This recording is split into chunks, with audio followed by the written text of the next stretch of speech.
In the dawn of the 20th century, across the Americas, from the wilds of North America, through the jungles of Central America, to the rainforests of South America, an astonishing discovery was made.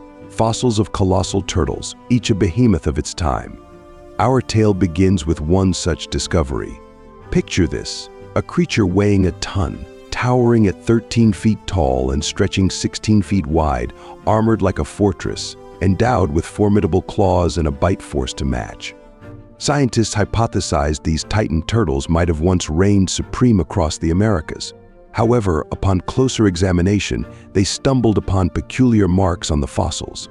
These were no ordinary bite or claw marks, but seemed as if a colossal hand had crushed the turtle shells with an unimaginable force. Could these creatures have fallen prey to giants towering dozens, if not hundreds of meters tall? Or were they the victims of a prehistoric monster, the likes of which humanity had never seen? 3 years later, an explorer named Percy Fawcett proposed a startling theory. The titan turtles hadn't been bested by giants but by a creature well known to us all, a prehistoric anaconda. According to Fawcett, these turtles met their demise wrapped in the constricting coils of these serpents, crushed beyond recognition. He shared tales from a native who emerged from the South American jungles, claiming these anacondas were the guardians of a lost city of gold. Finding them would lead to the city itself. The scientific community, intrigued and somewhat convinced by Fawcett's claims, deduced that such an anaconda would measure over 65 feet long, with a girth exceeding 3 feet. Fanciful, perhaps, but more plausible than the giants of lore. Thus, scientists, merchants, the media, and the public alike urged Fawcett to embark on a quest to find both the anaconda and the Golden City. This call to adventure resonated deeply with Fawcett, igniting a spark that would lead to one of the most captivating expeditions of his time. In 1906, Fawcett's expedition set out. Over the next 5 years, he would regularly send back journals and stories to England, addressed to his dear friend Sir Arthur Conan Doyle, the creator of Sherlock Holmes. Inspired by Fawcett's tales, Doyle penned classic adventure novels such as The Lost World and Creatures of Another Age. These works masterfully blended reality with the fantastical, captivating readers worldwide and immortalizing Fawcett's daring journey. Not long after their initial foray, Percy Fawcett and his expedition team set forth once more. This time with a bold proclamation. They had pinpointed the location of the fabled city of gold and had encountered the guardian anacondas. This expedition promised to unveil all secrets, bringing back gold and giant snakes to London. The whole of Europe was abuzz with anticipation. Yet this venture ended in tragedy. None survived to recount their tale. Did giant anacondas truly exist? Was there ever a city of gold? These questions faded into obscurity as the tales of adventure were slowly forgotten. In time, scientists adopted a more rational stance, attributing the marks on the turtles to geological activities rather than to mythical creatures of impossible proportions. A century later, in 2011, a revelation came from a paleontologist who, to the astonishment of many, claimed, "Only in my wildest dreams did I imagine discovering a 46-foot-long anaconda. Today's largest snakes barely reach half that size." This paleontologist, named Jaramillo, spoke these words as a 49-foot anaconda sculpture was being exhibited at New York's Central Station, depicting the serpent consuming a crocodile, a scene not of imagination but a restoration of reality. Jaramillo recounted his journey to reporters, telling them how in 2002, a coal mine in northern Colombia unearthed fossils, not just of ancient flora but of a bygone world. He was among the first paleontologists on the scene, where they identified the site as a remnant of the Paleocene epoch, a tropical rainforest that existed in the 10 million years following the extinction of the dinosaurs. This rare find drew paleontologists worldwide to its depths. The Paleocene, spanning from 65 to 55 million years ago, held secrets of Earth's past. Jaramillo, along with a fellow paleontologist named Jawson, whose expertise in animals complemented Jaramillo's knowledge of plants, dove into the excavation. Together, they uncovered a prehistoric realm of colossal reptiles, turtles as large as cars, the remains of the largest crocodile ever recorded, and mysterious vertebral fossils, painting a vivid picture of a world dominated by giant reptiles. In those initial moments of uncertainty, both Jaramillo and Jocelyn were puzzled by the vertebral bones scattered across the excavation site, vertebrae that didn't form a complete spine and were devoid of any connecting ribs. Jocelyn initially suspected they belonged to a gigantic crocodile, but it was Jaramillo's student who cut through their hesitations, suggesting that these were unmistakably the vertebrae of a snake. He explained that snake bones are fragile, connected by soft tissue, which is why they were found in isolation without any ribs. This revelation led them to seek confirmation from a renowned expert in reptilian anatomy. Jocelyn, with a hint of caution, first showed a python's vertebra to the expert, who confirmed it was indeed snake-like but nothing extraordinary. Then, presenting the much larger specimen they had discovered, the expert was so taken aback that he booked the earliest flight to join them. Over the next decade, waves of paleontologists converged on the mine, unearthing two truths so astounding they barely dared to dream them. The first truth unveiled that following the dinosaur extinction 65 million years ago, the Earth underwent a period of intense heat for about 4 million years, turning even the poles into temperate rainforests. The second, more staggering revelation was the existence of the Titanoboa, a prehistoric monster born from this sweltering epoch. Jaramillo elaborated on the Titanoboa, a serpent that slithered through the South American jungles around 55 million years ago, reigning over its swampy, lake-filled domain with terrifying dominion. Weighing at least a ton and measuring 46 feet in length, it could effortlessly devour a 6-foot crocodile without bulging at the belly, treating such prey as mere snacks. Related to modern pythons but lacking venom, it constricted its victims with a crushing force of at least 28 kilograms per square centimeter, equivalent to the weight of 1.5 Brooklyn bridges concentrated into a single lethal embrace. The unfortunate crocodile, upon being attacked, would have experienced a pressure that obliterated its skeleton and organs in an instant. Such was the horrifying reign of the Titanoboa. Before the discovery of the Titanoboa, the title of the longest snake ever known belonged to an extinct species of giant python from Africa, which roamed the southern regions of the Sahara Desert around 40 million years ago, reaching lengths of approximately 33 feet. It was believed that existing snake species could hardly surpass 30 feet, with the green anaconda of South America being among the largest, rumored to reach lengths of about 29 feet, though this has not been rigorously confirmed. In 2003, an Indonesian zoo claimed to have captured a snake measuring a staggering 48.7 feet, named Medusa, attracting swarms of visitors.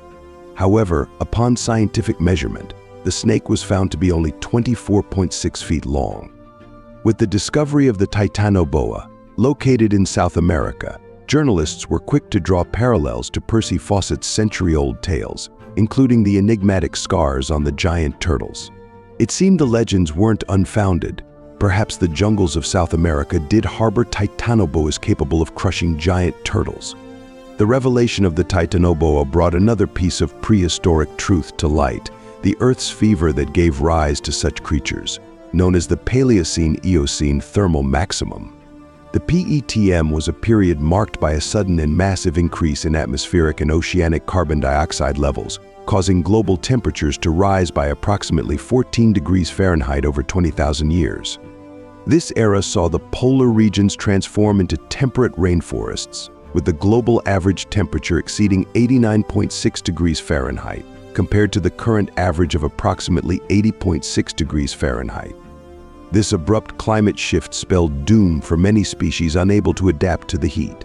Following the dinosaur extinction, Earth underwent a nuclear winter, prompting animals to grow larger to reduce heat loss through a lower surface area to volume ratio. However, with the sudden spike in global temperatures, smaller animals found it easier to dissipate heat and thus managed to survive. As the world adapted to the aftermath of the dinosaurs' extinction, a remarkable shift occurred in the size of many species. Amidst a general trend towards diminution, cold-blooded reptiles defied this pattern, flourishing into giants as the planet warmed. This era saw the emergence of colossal crocodiles and turtles, alongside the formidable Titanoboa, a predator of these gargantuan reptiles. Ancestors of these giant crocodiles, known as Dinosuchus, had once hunted Tyrannosaurus rex during the Cretaceous period. These creatures, measuring between 16 to 33 feet, grew even larger in the Paleocene-Eocene thermal maximum, with the largest reconstructed fossil indicating a length of nearly 20 feet and weighing close to 2 tons. Their bite force, estimated at around 10,000 pounds, surpassed that of the T-Rex, securing their dominance on land until the arrival of the Titanoboa. Fossil evidence suggests that the Titanoboa had a particular affinity for hunting these giant crocodiles. It employed a strategy of ambush from the water, withstanding an initial bite, quickly enveloping its prey, and then constricting until the crocodile's skeleton and organs were utterly crushed, turning it into what one might whimsically describe as a crocodile-flavored crisp. Scientists have deduced that due to its immense size, the Titanoboa could not have supported its own weight without the buoyancy provided by water. Thus, it must have inhabited areas rich in swamps and lakes, making aquatic or semi-aquatic reptiles its primary prey. The PETM event, characterized by a drastic global temperature increase due to a sudden release of carbon dioxide into the atmosphere, facilitated the rise of these prehistoric behemoths. Yet the mystery of what caused such an unprecedented carbon release and how Earth eventually cooled from this intense fever remains unresolved. Amid these scientific inquiries, legends persisted, hinting at the survival of Titanoboas hidden within the dense, hot jungles of South America, much like Percy Fawcett suggested. Folklore from around the world narrates tales of giant serpents hibernating in pairs near geothermal springs, silently growing larger over millennia, eventually transforming into human form to walk among us. Serpents and dragons have woven their way through the tapestry of human mythology and religion, embodying divinity, wisdom, and sometimes malevolence across cultures. In ancient Egypt, pharaohs were believed to be granted and protected by serpent deities. Similarly, in China, the dragon, a serpentine figure, bestowed the mandate of heaven upon the emperors, establishing them as the sovereigns of the mortal realm. The Maya revered a creature resembling a dragon, known as the feathered serpent god, who governed the stars, knowledge, and mayais. In the ancient Indian and Buddhist traditions, the serpent deities called Nagas were considered part of the dragon lineage, counted among the divine assemblies known as the 8 dragon kings. Even in Greek and Norse mythologies, serpents play pivotal roles, Medusa with her snake-coiled visage and the tale of Thor's apocalyptic battle with Jormungandr, the world serpent, at Ragnarok. These stories suggest that in the collective unconscious of humanity, serpents and dragons are seen as inherent entities, symbols of the divine. Moreover, serpents appear as cunning entities in many cultural narratives. The serpent that stole the tree of life from Gilgamesh, the one that tempted Adam and Eve in the Garden of Eden, and the serpents beneath the bronze tree in San Sing Duai, as well as the deceiver of the Hopi into the underworld. After losing their colossal forms, serpents seem to have morphed into symbols of malevolent forces within human folklore. From a scientific perspective, the origin of snakes remains a mystery. The debate continues whether snakes evolved from terrestrial lizards, losing their limbs in the process, or from marine reptiles akin to the mythical dragons. What evolutionary pressures necessitated such a transformation into limbless creatures? Despite advances in genetic technology, scientists are still puzzled by the origins of snakes. Genetic evidence indicates that snakes are not closely related to either terrestrial or marine lizards, complicating the quest to trace their lineage. This mystery deepens the intrigue surrounding snakes, which uniquely conquer land, sea, and air, further cementing their enigmatic status in the natural world and human imagination. In 2013, scientists delved into the study of the paradise tree snake from Southeast Asia, renowned in folklore for its ability to fly, not merely glide, but to propel itself through the air using aerodynamics. This snake does not possess wings, rather, it uses its undulating body to navigate the skies.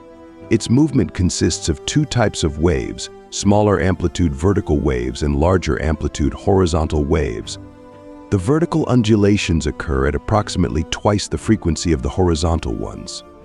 By modeling these movements, researchers discovered that the paradise tree snake employs both types of undulations to generate a unique aerodynamic force, enabling it to launch from treetops and soar over distances up to 100 meters.